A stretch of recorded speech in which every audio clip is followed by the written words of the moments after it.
Hello beautiful people, today's video is about us taking care of the growth na aloe vera getting out of hand.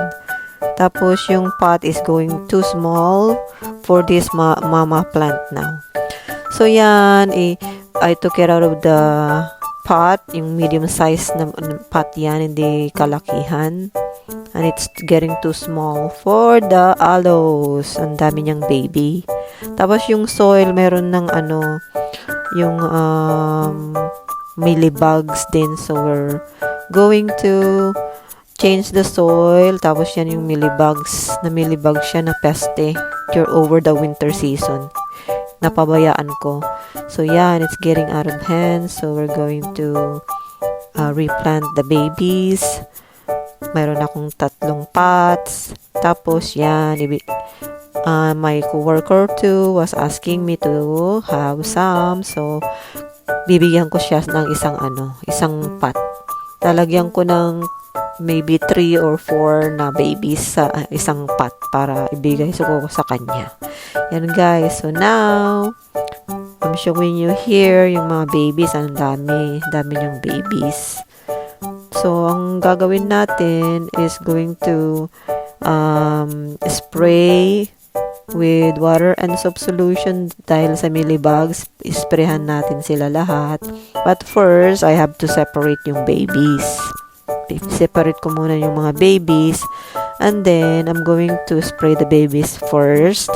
And then, yung mother plant, ikakat ko yung roots niya para propagate ko. Dahil yung roots niya napakalaki na, napakahaba, hindi nakakasya sa pot na medium size na yan. So yan guys. Try natin i-propagate yung mother plant. Ikakat ko kasi.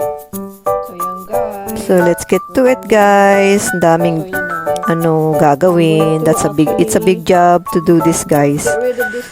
Baka 2-3 hours kung gagawin to. So let's get to it. So yan. Separate natin yung mga babies. Tapos yan yung para sa coworker ko na humihingi. 3 or 4 na babies lalagay sa pot. Yan yung pot niya para sa kanya.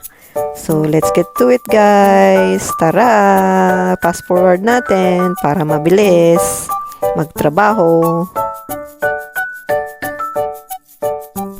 That is the mother plant, guys. Siya yung nag-produce ng napakaraming babies na aloe. Pero, super haba naman yung kanyang ugat na. So, I had to cut it off.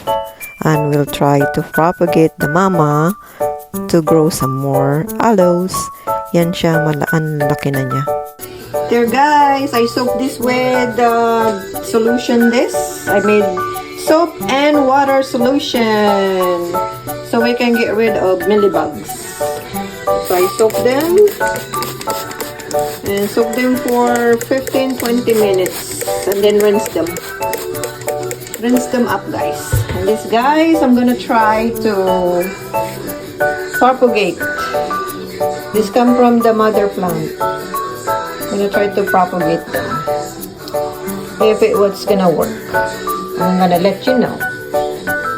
There you have it guys. This one here. Here's the soil that I used.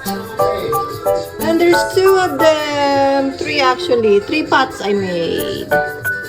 3 pots. Here's the mother plant again. I'm trying to propagate it because I cut it off. And this is coming from the mother plant I cut off. And I'm gonna try to propagate. Alright guys, that's it for now.